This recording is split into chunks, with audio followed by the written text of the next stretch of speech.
Today we're going to learn about the Doppler effect, one of the many potential effects of wave interaction. And I actually encourage you to turn down your volume for what I'm going to show you first here, which is a very common phenomena of the Doppler effect, and that is the horn of an approaching car. I want you to keep in mind that they are not going to change the horn on this car, yet as the car approaches, you should notice a couple of things change.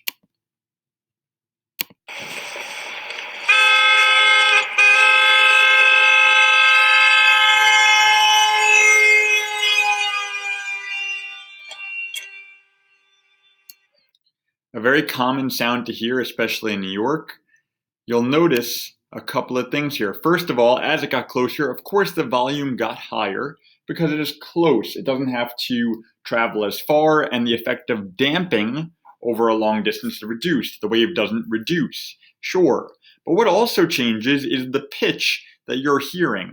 And the pitch that you're hearing is changing due to a change in what's called the frequency of a wave.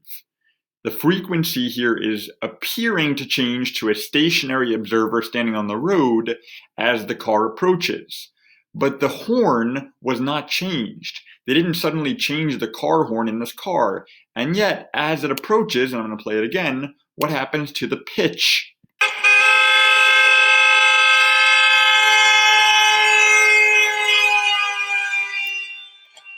The pitch gets higher and higher, and hopefully your ears aren't too blown out right now.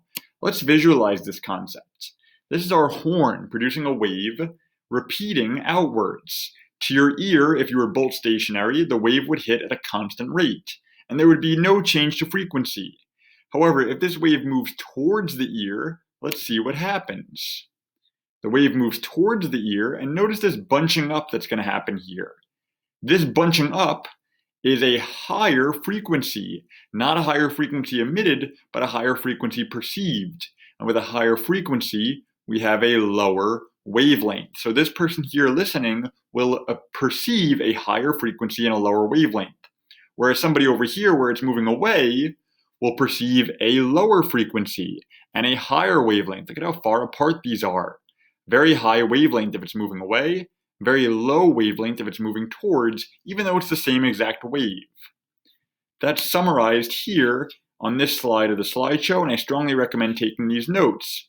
But we would appear, if something is moving towards you, to have a higher pitch if the frequency is increasing, or a lower pitch if they're moving away. And this is something called the Doppler effect.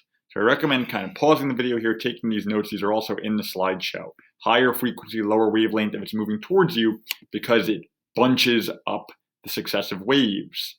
This has some unusual effects. One, it may appear to change the pitch of something moving towards you or away from you. Moving towards, higher pitch because higher frequency, lower wavelength.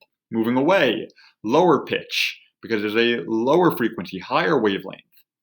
If we think of this in terms of light, there's also an effect. Let's look at how light is affected by frequency. If something is moving away from you and it's emitting a constant green light while moving away from you, well, that light might appear to have a lower frequency than is actually emitted. That lower frequency light that you're seeing might look even more red or yellow or orange, something a little bit lower frequency as it moves away.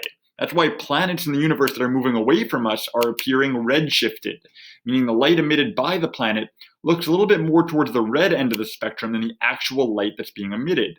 If I shined a green laser pointer from Alpha Centauri, well, that light would reach us a different color, possibly yellow or orange or red, because it's moving away, and therefore the frequency that we see is lower. Not the actual frequency, but the frequency we see.